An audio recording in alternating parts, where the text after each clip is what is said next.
um, I would like to show you and to show myself briefly in the general outline that white nationalism is contradictory, and what is contradictory is that which contains opposed determinations within itself, and therefore it is forced to move and to evolve and to transform in order to find a state of being which is less contradictory, and to try to solve the contradiction. And this is the dialectical movement of all reality.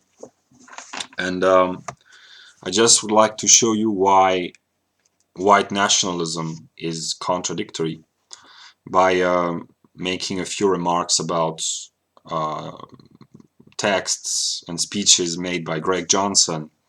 He says, "We need to become conscious of our identity and interests and regain control of our politics, culture, and destiny." Yes, we need to become conscious of our identity, but if I may speak of a we, the real identity is the identity of spirit with itself. It is the world spirit, to talk like Hegel, which must become conscious of his own identity. And white nationalism is only a moment in the process of unfolding and development of world spirit. And Greg Johnson talks about metapolitics, which is some sort of a beyond politics, a beyond political doctrine, whose purpose is and aims are education and community organizing. And whatever he says about white nationalist metapolitics is actually true of spiritual philosophical self-understanding. Is that spirit must educate itself and educate the parts of itself which are less conscious than the higher parts, because we are all, to talk in Spinoza's terms, modes of the one infinite substance whose two attributes are thought and extension, and the modes of the substance which have a higher consciousness of the substance must educate those with a lower consciousness and organize in a community, share the knowledge, and produce the totality of being becoming conscious of itself. And this is what people call God. And then he says we must reflect upon who we are. And he says we are interested in identity. Who are we and who isn't us? And that's a question that every consciousness asks itself, until the consciousness realizes that there is no I and them, but that there is only a we, which is actually only a self. And that identity is not identity against difference. This is just a moment of identity, a verstandig moment, a dualistic view of identity. But that real identity is, as Hegel puts it, identity of identity and difference, to find yourself in the other as constitutive of your own identity. And the beginning of Hegel's logic shows that to say who we are, being is contradictory, because pure being is pure nothing, and it becomes becoming, and the result is Dasein, but Dasein is one with its Anderssein, and so on and so on. And that's the whole process of Hegel's logic. And Hegel shows that this contradiction, that being, any form of being, and any subsequent forms that being takes, all the logical determinations of thought, which are also determinations of being, are contradictory, because they contain in a specific way, or in a developed way, the identity of being and nothing. And this contradiction is the dialectical movement which produce all movement, living and spiritual.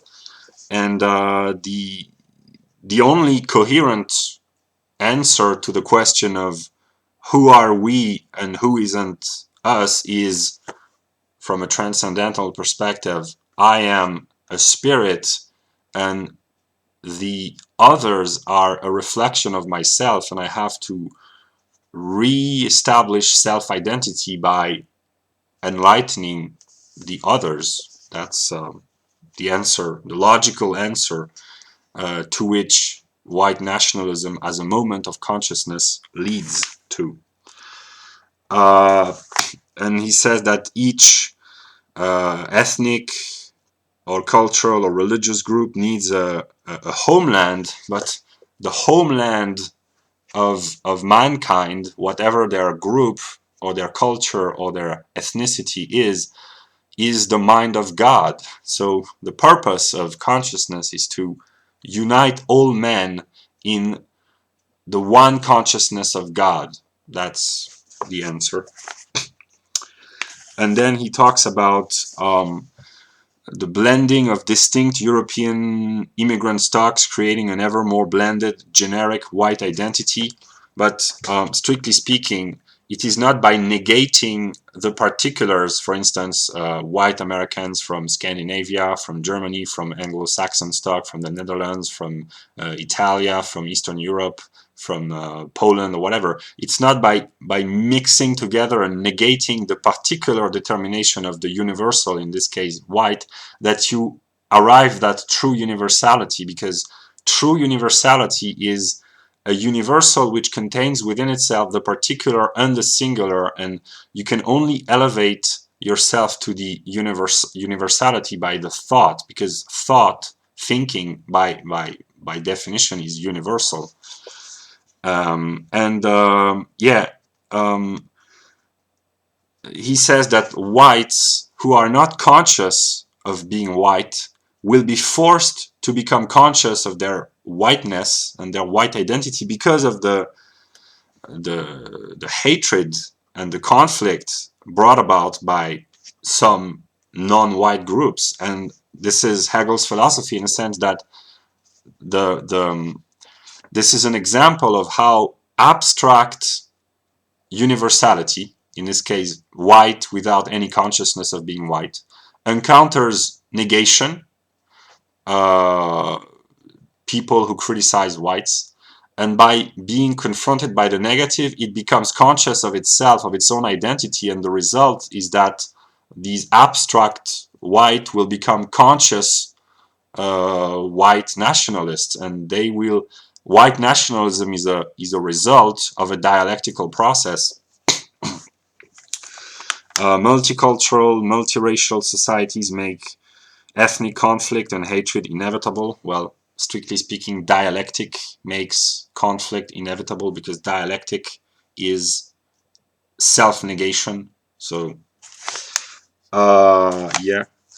And then he goes on to say that the right, the ideal of the right, is the rejection of equality, and also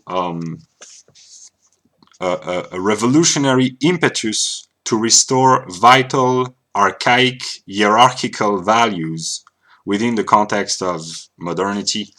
But strictly speaking, spirit is beyond right and left. Let us say that the left rejects freedom because it brings oppression, and the right rejects equality because it brings decadence. But spirit wants to be free and equal. He wants to equalize the other with himself, and this is how he finds his freedom. So spirit is an aristocratic egalitarian who finds freedom in being equal to self in the other. So yeah. And then the refutation, not the refutation, the dialectical contradiction present in white nationalism. I will just read the words of Johnson.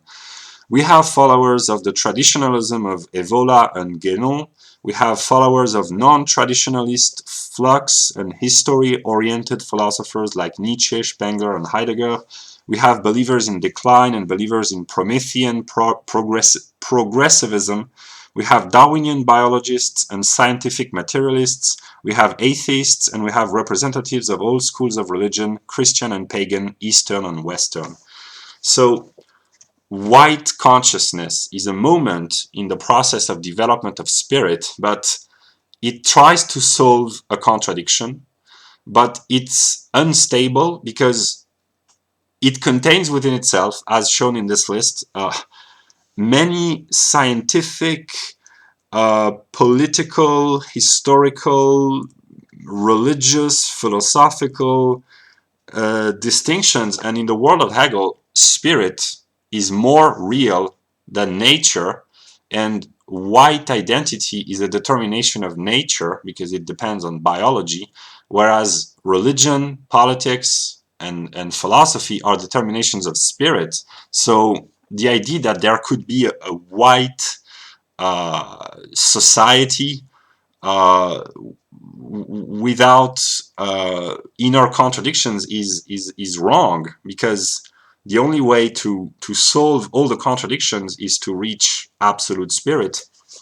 And in history, white society have always been in conflict within and with one another. So white nationalism, as it is being brought to consciousness in this day and age, is a momentary step in the evolution of spirit, but spirit must overcome the contradictions and find a higher thought and a higher consciousness of himself. And yeah, that's what I had to say um, about about this this topic.